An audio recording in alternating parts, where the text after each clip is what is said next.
우리나라가 1910년 8월 22일 날 한일 병합 조약을 맺었잖아요. 그리고 35년 지나서 이제 해방을 했고, 해방된 지 지금 80주년이 지났는데, 아직도 우리 삶 가운데는 그 일제의 그 문화의 잔재들이 남아 있거든요. 그래서 이제 뭐 일제 문화 청산하는 그러는데, 그게 좀 쉽지만은 않습니다. 35년간 밖에 되지 않았지만은 그만큼 문화의 지배를 받고 정치 사상의 지배를 받는다는 것이 아주 무서운 일이잖아요. 예를 들어서 미국으로 이민 간 1세대가 있습니다. 그러면 그분은 뭐 영어는 유창하게 못하지만 한국말은 잘하죠. 자라난 이제 태어난 2세대들은 한국말 잘 못하고 이제 영어를 유창하게 합니다.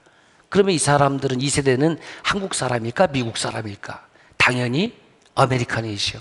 생긴 것은 핏줄은 한국인이지만 그들은 그곳에서 태어나서 자라고 교육을 받고 그 문화 속에서 살아가기 때문에 그들의 생각과 그들의 행동 양식은 아메리칸이라는 것입니다. 야곱이 가솔 70명을 데리고 애굽으로 내려갔습니다. 그리고 430년의 시간이 흘렀습니다. 그렇다고 하면 그들은 핏줄은 히브리 민족 맞습니다. 그러나 그들이 생각하는 생각이나 삶의 방식은 이집트 사람하고 별반 다를 바 없다고 보면 꼭 맞습니다. 그런데 하나님께서 아브라함에게 창세기 12장에 보면 그 75세 때에 나타나셔서 내가 너로 복을 주고 너를 창대케 하고 네가 축복하는 자에게 내가 복을 주고 네가 저주하는 자에게는 내가 저주하고 그런 언약을 주셨잖아요. 그 언약 말씀대로 정말 70명의 가솔들이 430년의 시간이 흐른 뒤에 엄청난 약 200만 명의 그 민족으로 이제 부흥이 된 거죠.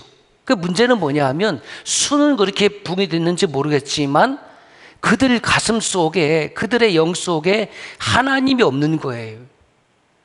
야훼 신앙이 없어지는 겁니다. 문화라는 것이 그렇게 무서운 거예요. 순 보는 것이 그리고 제사 드리는 것이 우상 신들에게만 제사를 드리니 그곳에서 야훼 하나님의 신앙을 유지한다는 것은 그렇게 쉬운 일이 아니라는 것입니다. 430년 동안 쌓이고 쌓인 그 우상의 문화를 엑소더스, 떠남, 그 한번 삶의 자리에서 떠난다고 해서 그 우상의 문화가 일시에 제거될 리는 만무하기 때문에 그렇습니다. 그래서 출애굽 사건이 BC 1446년경에 일어나거든요. 그리고 아브라함에게 주셨던 그 언약이 BC 2091년경에 있었습니다. 그러면 아브라함이 주신 언약 이후로 약 645년이 경과된 후에 그 하나님께서 아브라함을 통해서 주신 그 언약이 이루어지고 성취되어 있다라는 겁니다. 이렇게 하나님께서 아브라함에게 주신 그 언약은 하나님께서 이루어 가시는 겁니다. 430년 동안 애굽에 살던 그 백성을 하나님께서는 잊지 아니하셨고 그 언약도 기억하셨고 그들을 또 잊지 아니하셨다. 이것이 성경이 우리에게 말씀하고 있는 겁니다. 그러므로 하나님의 백성들은 어떤 백성이냐면 언약 백성이에요.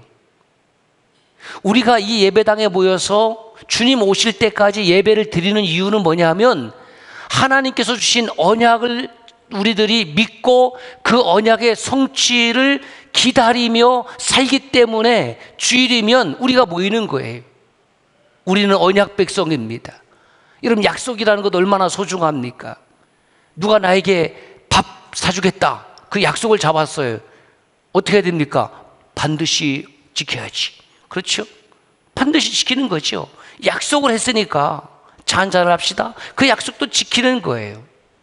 사람과 사람 사이의 약속도 이렇게 소중하거든. 하나님께서 나에게 주신 그 언약이 있다는 거죠. 너로 하나님의 자녀를 삼겠다.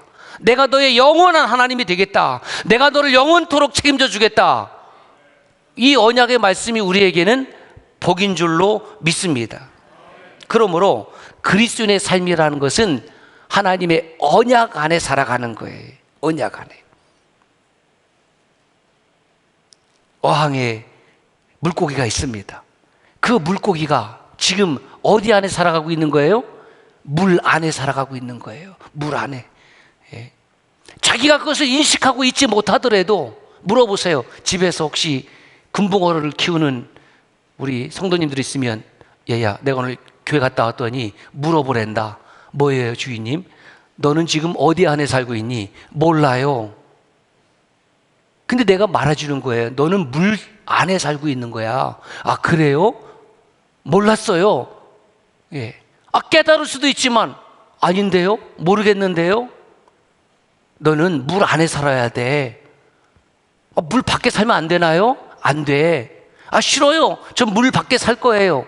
그리고 꼬리를 팍 쳐갖고 어항 밖으로 나왔습니다. 자, 이 물고기가 살 수 있어요, 없어요? 어려운 질문 하지 않는데 여러분들 너무 심각하게 생각하는 것 같아. 자, 물고기가 물 밖으로 나왔습니다. 살 수 있어요, 없어요?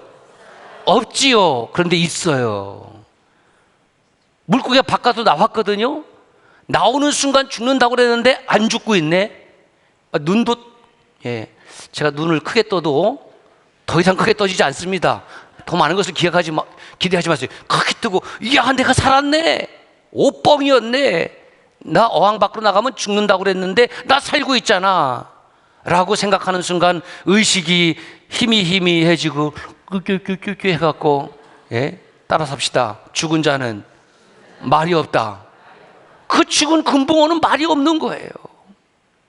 우리가 이 세상을 살아갈 때에 언약 안에 산다고 그랬을 때 무슨 소리입니까? 언약 밖에서 살 수 있어요. 오케이, 언약 밖에서도 살 수 있어요. 얼마 동안? 잠시 동안. 그 잠시 동안이 50년일 수 있고 60년일 수 있고 70년일 수 있고 90년일 수가 있습니다. 잠시 동안이라는 거예요. 잠시 동안. 그래서 찬송가 488장에 보면 이렇게 가사가 되어 있더라고요. 세상에 믿던 모든 것 끊어질 그날 되어도 구주의 언약 믿사와 내 소망 더욱 크리라. 우리의 소망이 어디서 있느냐? 구주의 언약, 주님께서 주신 언약. 무엇을 믿는다고요? 언약을 믿는다는 겁니다. 브릿. 하나님께서 나에게 주신 언약이 왜 중요하냐면 하나님께서 주신 언약은 하나님께서 반드시 이루실 언약이기 때문에. 할렐루야. 여러분, 바라봄이 없는 인생이라는 것은 얼마나 슬픈지 아십니까? 미래에 대한 소망이 없습니다. 희망이 없습니다. 왜 사는지 모릅니다. 이미 그는 불행의 삶을 살아가고 있다는 겁니다. 여러분, 우리는 언약 백성입니다. 올드 테스트먼트, 오래된 약속. 그 오래된 약속은 하나님께서 예정한 약속입니다. 뉴 테스트먼트, 새롭게 갱신된 언약, 하나님께서 성취한 언약. 그래서 우리는 구약과 신약, 곧 하나님의 말씀, 그 말씀은 우리를 향한 하나님의 언약이라는 거예요. 그래서 우리 새 가족이 들어오면, 오늘 또 몇 가족이 등록하셨는데 이렇게 축복하는 겁니다. 당신은 하나님의 언약 안에 있는 축복의 통로. 이 정도 하면 이렇게 반주가 싹 나오면 엄청 좋은데 이분들이 지금 막 너무 말씀에 심취를 해갖고, 한번 할까요? 옆 사람에게 혹시 손을 잡아도 괜찮은 사이면 잡아도 좋고, 아니면 살짝 쑥스러워도 내밀어 좋고. 아, 언약이 이렇게 중요한 거구나. 당신은 하나님의 언약 안에 있는 축복의 통로.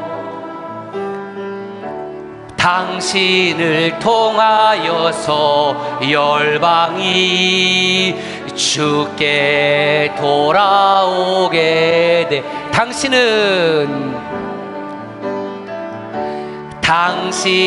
하나님의 언약 안에 있는 축복의 통로.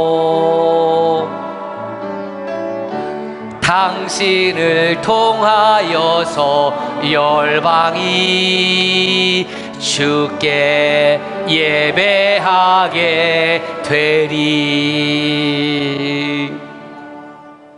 제가 계속 사인을 드렸음에도 불구하고 아내를 안 쳐다보시네.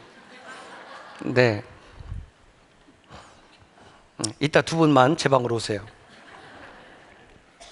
여러분, 삶이 아무리 힘들어도 그렇죠. 예, 아프고 힘들고 어렵고, 그래서 지금 유튜브로 예배드리는 성도님들이 있고 불치병이 찾아오고, 그래서 제가 지금 조금 느끼고 있거든요. 예, 저도 지금 두 발을 딛고 쓰는 것 자체가 고통스러운, 갑자기 족저근막염이 왔어요. 이거 낫기 어렵다고 그러는데 제가 어떤 마음이 드냐면, 잘 됐다 이놈아. 예, 그냥 목사가 아프다니까 저렇게 행복해하는 교인이 있어. 예, 왜 그러냐면은 우리 성도님들 많이 아픈데 같이 제가 아프니까 제가 아픈 것도 위해서 기도하고, 아픈 성도들이 더 기억나고, 저 그런 마음으로 지금 버티고 있습니다. 힘을 내시길 바랍니다. 아무리 힘들고 어려운 일이 있어도 나는 하나님의 언약 안에 있는 하나님의 자녀다. 나는 나를 포기할 때도 있지만 하나님은 나를 포기하지 않으신다. 할렐루야. 절대로 하나님은 나를 포기하지 아니하십니다. 그렇죠. 여러분, 어떤 부모가 자녀를 포기하겠습니까? 스스로를 포기하는 자녀는 있어도 부모는 자녀를 포기하는 법이 없는 것을, 나는 힘들고 어려워서 쓰러져도 하나님은 나를 일으켜주시는 하나님인 것을 믿습니다. 그렇게 430년 동안 우상에 쩔은 그 백성을 엑소더스, 떠남이지요. 떠난다고 해서 다 하나님의 백성으로 금방 바뀌어지는 것이 아닌데, 하나님 얼마나 치밀하신 하나님이냐 하면 그들의 리더로 누구를 택합니까? 모세를 택하잖아요. 모세가 어떻게 자랐습니까? 40년 동안 왕궁에서 자랐습니다. 예, 먹는 게 달라요. 입는 것 달라요. 교육받은 것 달라요. 옆 사람하고 인사합시다. 당신이나 나나 달라봤자지. 시작. 뭐 달라봤자지요 뭐. 예? 우리가 입는 게 뭐가 다르겠어요? 티셔츠 입고 지금 먹으면 뭐가 달라요? 같은 점심 지금 국수 한 그릇 먹을 텐데. 예? 주일날 예배 끝나고 제가 금가루 뿌린 회를 먹으면 되겠어요? 다 안 된다고 그래서 안 먹습니다. 먹는 것 같아요. 그런데 모세는 수준이 다르다니까요. 40년 동안 왕자로 살았습니다. 근데 한순간에 범죄자가 돼서 미디안 광야에 가서 양치기로 살잖아요. 연식되신 분들 기억나십니까? 저는 밑에 여동생 둘이 있는데요, 옛날에 화장실 갈 때 뜨면, 또 겨울이면 또 워낙 또 춥잖아. 그 화장실이 어디 있었어요? 밖에 있었습니다. 기억나세요? 아, 옛날이요. 이젠 다시 돌아오면 안 돼, 그날. 네? 그러면은 바로 위가 이제 저니까 여동생들이 둘이, 오빠, 쥐집 애들이 꼭 잘라고 그러면은 쉬를 하려고 그래. 그래서 나가면은, 거기서 쉬하면서, 오빠 밖에 있어? 있어? 여러분들이 믿든 말든 저는 착한 오빠였습니다. 예, 혹시 그런 과거가 기억나면 밖에 섰던 오라버니들한테 콩국수라도 한 그릇 사줬으면 좋겠어요. 그러니까 수세식 화장실을 쓰던 사람이 갑자기 퐁당 화장실을 쓰는 거예요. 제가 이야기를 하면 더 재미있는 일도 많이 있지만 이 정도에서 멈추려고 그래요. 아주 힘들거든요. 여름 같은 때는 참, 물 많이 내릴 때는 참 고통스러웠던 기억들이 있어요. 튀어 올라와 이게. 예? 그러니까 왕자로서 살던 삶하고 그 다음에 양치기로 살던 삶은, 이건 차원이 다른 삶이라는 거예요. 왜 그랬을까요? 하나님은 40년 왕국에 살았지만 40년 미디아 광야의 험난한 삶을 통해서 모세의 삶의 방식을 완전히 빼는 거예요. 세탁하는 겁니다. 낮아지게 만드는 겁니다. 겸손하게 만드는 겁니다. 그래서 하나님께서 모세를 향해서 뭐라고 말씀하시냐면, 지면에 있던 모든 사람보다 그 온유함이 승하다 그랬어요. 온유했다라는 겁니다. 온유. 예. 하나님께 통제되어진 인생을 살게 되었다라는 겁니다. 지멋대로 살던 사람이, 아주 뭐 왕자니까 뭐 지멋대로 살겠죠. 뭐 높은 사람이 왕밖에 더 있습니까? 애굽 생활 430년입니다. 이스라엘 백성들이 출애굽해서 그 광야에 한 것을 고작 40년입니다. 한 10분의 1밖에 안 돼요. 11분의 1밖에 안 돼요. 그런데 430년의 그 찌든 문화가 40년 떨어졌다라고 해서 그것이 쉽게 빠지겠느냐? 쉽지 않습니다. 35년 일제의 잔대도 빠지기 어려운데 무려 430년이죠. 이해가 되십니까? 그래서 하나님께서 광야로 내모셨거든요. 광야. 그 광야를 가본 사람이 별로 없어요. 그래서 제가 사진 찍어 왔거든요. 예, 출처가 접니다. 저 광야 제가 찍은 거예요. 언제 저길 또 갔다 왔대? 하여튼 찍은 거예요, 제가. 뭐가 있습니까? 예. 나무가 있길 하나, 물이 있길 하나. 어때요? 아름다워요? 어때? 가고 싶은 분이 있으면은 제가 이코노믹스 끊어드릴게요. 저 이집트에 있거든요. 이집트에서 저 이스라엘 넘어가는 그 길에, 예, 이코노믹은 안 타요? 오케이, 그 비즈니스석으로, 퍼스트 클래스로 손 드세요. 예, 계속 거기서 살게 해줄게요. 여기 찬양대도 없네. 생각 있으면 안 가죠. 왜 갑니까? 이렇게 광야와 대비되는 곳이 있다고 하면 이런 곳입니다. 감탄이 저절로 나오네. 저 어떻게 저렇게 촬영을 잘했을까? 흰 구름도 있고 푸른 하늘도 있고 나무도 있고 저 물속에 보이지 않지만 뭐도 있고, 좀 상상력 좀 가지고 사세요. 물고기도 있고. 여러분 얼마나 풍요롭습니까? 저거 제가 찍은 거예요. 언제? 어제. 어디에서? 대청호에서. 예? 광야와 대비되는 곳이 바로 이런 풍요로운 산이 있고 물이 있고 나무가 있고 새들이 있는 이런 곳 아니겠습니까? 이런 곳은 예를 들어서 뭐 대청호가 아름답다 말 돼요, 안 돼요? 말 되죠. 속리산이 아름답다 말 됩니다. 설악산이 아름답다 말 됩니다. 금강산 못 가봤지만은 뭐 화면으로 보면 금강산도 일반인처럼 뭐 가고 싶은 아름다운 곳입니다. 그런데 광야가 아름답다 말 됩니까? 아니, 무슨 광야가 아름답습니까? 광야는 사람이 살만한 곳이 아닙니다. 2013년에 우리 목사님들 한 10서너 가정이 성지순례를 갔습니다. 이집트에서 이스라엘로 넘어가는 그 길에 이제 대형 버스를 타고 가는데 에어컨이 팡팡팡팡 나오지요. 드디어 광야길로 들어섰습니다.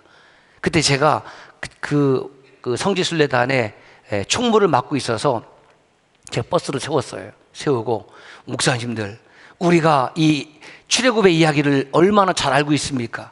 그리고 강단에서 얼마나 많이 설교를 합니까? 그러니 우리가 이참에 광야 체험을 한번 합시다. 목사님들의 반응이 그렇지, 얼마나 좋은 생각이냐. 사모님들도 아멘 할렐루야 안 했어요. 반응이 뭐냐면, 왜요? 제가요? 싫어요. 팩트가 한 사람도 그 버스에서 내리기를 거부했습니다. 아무도 안 내렸어요. 딱 한 사람 내렸어요. 누구냐? 저예요. 왜? 제가 얘기를 했으니까, 말을 꺼냈으니까. 와, 무지하게 비겁하대 그분들.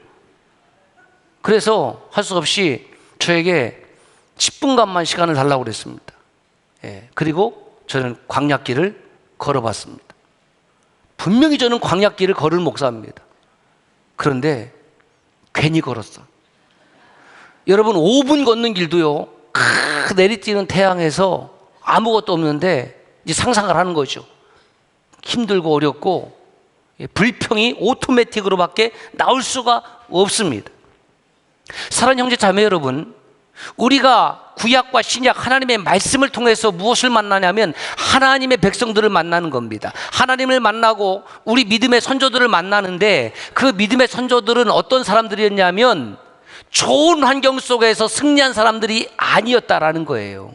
한결같이 힘들고 어렵고 고난이 닥쳐오고 시험과 환난 가운데에 그들은 승리했다. 왜 승리했나? 하나님의 언약 안에 살았기 때문에. 아브라함, 이삭, 야곱, 12아들, 이사야, 예레미야, 하박국, 마태, 마가, 누가, 요한, 베드로, 사도 바울, 사도 요한, 수없는 하나님의 백성들이 그 인생 광야에서 승리할 수 있었던 것은 그들의 삶 가운데에 풍족한 환경이 주어졌기 때문이 아니라, 비록 광야길을 걸었다 할지라도 하나님께서 그들과 함께 하셨기 때문에, 하나님이 그들을 먹이시고 입히시고 돌보아 주셨기 때문에 그들은 승리했습니다. 그 내용이 성경에 기록되어 있는 거예요. 오늘 말씀 신명기 1장 1절에 보면, 그래서 이 미드바르, 광야라는 단어가 나오는데, 이 미드바르라는 단어는 어디서 나온 단어냐면 다바르에서 나왔어요. 다바르는 하나님의 말씀, 이런 뜻입니다. 그래서 연관된 단어를 몇 개 적어봤는데, 미드바르는 광야입니다. 다바르는 하나님 말씀입니다. 어원이 같아요. 거기에 데베르 하면은 역병. 여러분 목장 사역할 때 목장은 도베르예요.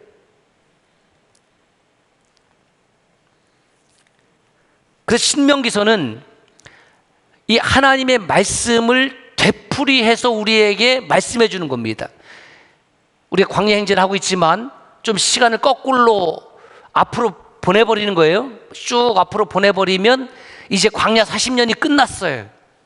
끝나고 모세가 이제 모압 평지에서 그 출애굽 1세대들은 광야에서 다 쓰러져 죽었고, 출애굽한 2세대들이 이제 가나안 땅을 들어가게 되는데 모세는 못 들어갑니다. 하나님께 허락하지 않았습니다. 그래서 그들에게 그동안 출애굽 1세대를 통하여 주신 그 하나님의 말씀을 다시, 신이라는 것은 되풀이할 신자예요. 명령할 명자, 하나님의 명령을 되풀이하여 전하는 것입니다. 그래서 영어로는 듀트로노미라고 그래요. 이건 반복해서 주신 말씀, 또 거듭된 명령, 이런 뜻입니다. 히브리어로는 드바림, 그러면 다바르의 복수형입니다. 말씀들. 그래서 광야에서 태어난 그 출애굽 2세대들에게 너희들이 이제 하나님께서 언약하신 그 가나안 땅을 들어가게 될 터인데, 나는 못 들어가지만 너희들에게 주신 그 하나님의 언약을 믿고 그 언약대로 순종하고 언약대로 살면 하나님께서 너희들에게 이 세상 가운데에 승리할 수 있는 복된 삶을 주신다. 이 말씀이 신명기의 말씀입니다. 그래서 제가 이 다바르, 말씀과 미드바르, 광야를 이렇게 간단하게 정리해 보았습니다. 시작. 광야는 하나님을 만나는 곳입니다. 그것이 복이에요. 광야가 뭐가 아름답습니까? 광야에 뭐가 볼 것이 있습니까? 무엇이 살 수 있습니까? 그런데 그 광야에서 하나님을 만나는 거예요. 그것이 광야의 최고의 축복입니다. 인생 광야에서 살아계신 하나님을 만나십시오. 하나님을 예배하십시오. 그것이 인생 최고의 복인 줄로 믿습니다. 하나님은 200만 명의 이스라엘 백성들을 광야로 내모셨습니다. 말이 됩니까? 아들, 딸 시집가고 장가가는데 방 한 칸이라도 마련하겠다는데 보태문 주면 보태줬지, 외면하는 부모가 있습니까? 초가집에 살아라, 그런 부모가 있습니까? 그런데 하나님께서는 아무 집도 없고 아무 동문도 살 수 없는 광야길을, 그것도 40년 동안 그리 내모셨다니까요. 그런 하나님을 믿고 섬긴다는 것이 쉽겠습니까? 그런데 그 하나님을 의지하고 신뢰하고 그 조상들에게 주신 그 언약 안에 살면 하나님께서 반드시 승리케 하심을 광야 행진을 통해서 보여주고 있다는 겁니다. 우리 인생은 광야와 같습니다. 개인 간 치열한 경쟁을 하게 됩니다. 입시부터 시작해서 취업, 얼마나 경쟁이 치열합니까? 기업 간의 경쟁 얼마나 치열합니까? 국가 간의 경쟁 아주 생사를 걸고 지금 싸우고 있지 않습니까? 그래서 광야 인생 가운데에 뺏고 빼앗기고 속고 속이고 먹고 즐기고 탐하고 자리에 오르고, 네가 올라갈 거냐? 아니야, 내가 올라갈 거야. 그런 인생들을 우리가 지금 보고 있지 않습니까? 그러다가 어느 날 아침 이슬처럼, 아침 안개처럼 사라지는 거예요. 높은 자리에 올라갔습니다. 많은 것을 소유했습니다. 명예가 있습니다. 그런데 그런 인생도 어느 날 아침 이슬처럼 사라지고 마는 겁니다. 그래서 제가 청주 버전으로 그런 인생을 이렇게 표현해 봤습니다. 그게 뭐요? 높은 자리에 올라가고 먹을 것, 마실 것, 입을 것 쌓아놓고 좋은 아파트 만들어 놓고 아침 이슬처럼 사라지면 그게 뭐요? 그런 인생이 되지 말기를 주의 이름으로 축원합니다. 우리 교회는 봄, 가을 소풍가 합니다. 특별히 여건이 허락되면 그 소풍 중에 꼭 하기를 원하는 놀이가 있는데 뭐냐면 보물찾기. 제가 한이 맺혀서 그래요. 국민 학교 다닐 때 애들은 어떻게 그렇게 보물을 잘 찾는지 난 한 번도 찾은 적이 없어. 중학교 3학년 때 드디어 나뭇가지 하나에 걸려있는 걸 찾았는데 상품이 153 검정 볼펜 모나미 그거 하나. 한이 맺혔어. 내가 이 보물 한이 맺혔어. 네. 그런데 우리 교회 가서도 못 찾았어요. 보물찾기를 왜 해야 되느냐? 어떻게 하면 찾을 수 있느냐? 보물이 있을 곳 같은 곳을 가면 안 돼요. 보물이 없을 곳 같은 곳을 가야 돼. 그걸 좀 미리 좀 설교를 했으면 내가 알아듣잖아요. 숨겨놓지 말아야 될 곳 같은 곳을 갔어야 되는데 이런 곳에 숨겨놨겠지. 숨겨놓는 사람도 그렇게 머리가 짱구는 아니지. 그게 못 찾는 거예요. 발견하러 찾아다니는 것도 재미있습니다. 그리고 발견하는 기쁨이 있습니다. 마태복음 13장 44절에 보면 천국은 마치 밭에 감추인 보물 같다. 밭에 숨겨놓은 보물과 같다. 보물이라는 것은 발견하고 사용될 때의 보물의 가치가 있는 거잖아요. 인생의 참된 가치를 어디서 발견하느냐? 하나님을 만나면 발견하게 되는 겁니다. 인생의 참된 가치는 인생길에서 하나님께서 주신 그 은혜의 보물을 발견할 때에 우리는 가치 있는 인생을 살게 된다는 뜻입니다. 땅속에 있는 보물은 발견하지 못하면 소용없습니다. 보물의 가치는 발견해서 쓰임받을 때에 비로소 가치가 있는 것입니다. 인생도 마찬가지입니다. 하나님 앞에 숨는 인생은 가치가 없어요. 저와 여러분에게 주어진 인생은 시간적인 차이는 개인마다 조금씩 있을지는 몰라도 동일한 것은 하나님 앞에서 발견되면 그 인생을 하나님께서 귀하고 복되고 아름답게 사용하신다는 겁니다. 그러므로 저는 우리 카도시 청주 서남교회, 섬나도 청주 서남교회 모든 성도들 가운데 한 사람도 하나님 앞에서 숨지 말기를 바랍니다. 하나님께서 쓰이시고자 할 때에 주님 제가 여기 있습니다. 나를 사용하여 주옵소서, 나를 사용하여 주옵소서. 그런 성도들 되시길 주의 이름으로 축원합니다. 그것이 인생의 행복이에요. 아낀다고 아껴지는 게 아니에요. 목소리 아낀다고 아꼈습니까? 여러분의 인생을 아낀다고 아꼈습니까? 얼굴에 주름살이 늘어납니다. 성형에 가까이서 위로 잡아당기고 옆으로 잡아당기고 잡아당길 수도 있어요. 근데 안 되는 곳도 있대. 그게 바로 목이래. 목주름. 예. 여성들 목 이렇게 하지 마세요. 예, 이렇게 하지 마세요. 괜찮아요. 예. 인생에 살면 주름 생기는 거예요. 사용하면 낡아지는 겁니다. 사용하지 않아도 낡아지는 거예요. 우리 그리스도의 인생은 하나님 앞에 쓰임 받아서 죄가 되는 인생이 되어야 될 줄로 믿습니다. 그래서 광야에서 발견하게 되는 것이 뭐냐면, 광야에서 발견하게 되는 것은 바로 이겁니다. 은혜예요. 무슨 은혜냐? 이렇게 정리해 봤습니다. 은혜는, 시작, 은혜는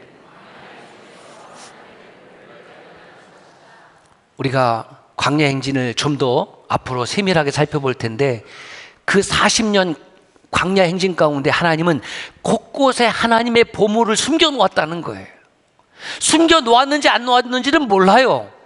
그냥 그 하나님의 언약 믿고 하나님의 인도하심에 따라 가다 보니까 거기에서 아름다운 하나님의 보물들을 발견하고, 반석에서 물을 발견하고, 하늘에서 내려오는 만나와 메추라기를 발견하고,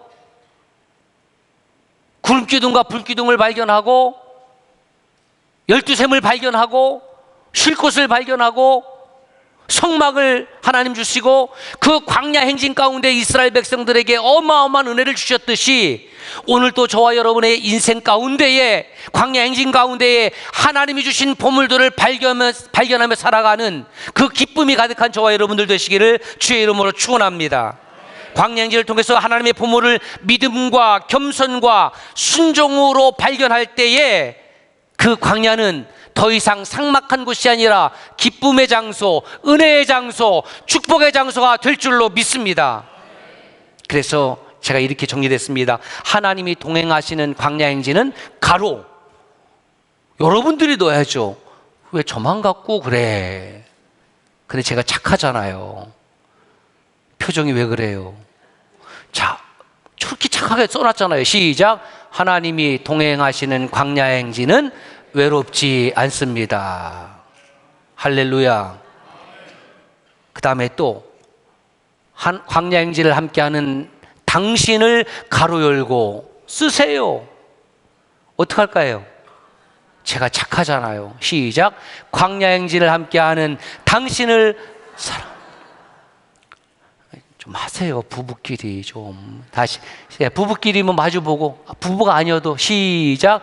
광야 행진을 함께하는 당신을 사랑합니다. 마지막으로 보너스.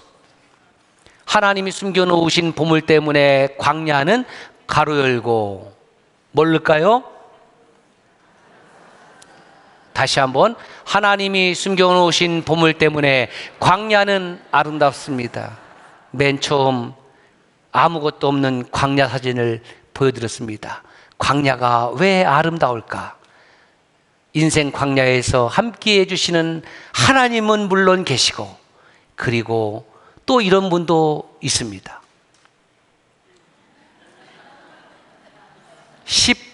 2013년, 지금으로부터 12년 전, 이때 설교를 위해서 제가 찍어 놓은 거예요. 믿거나 말거나. 기도합시다.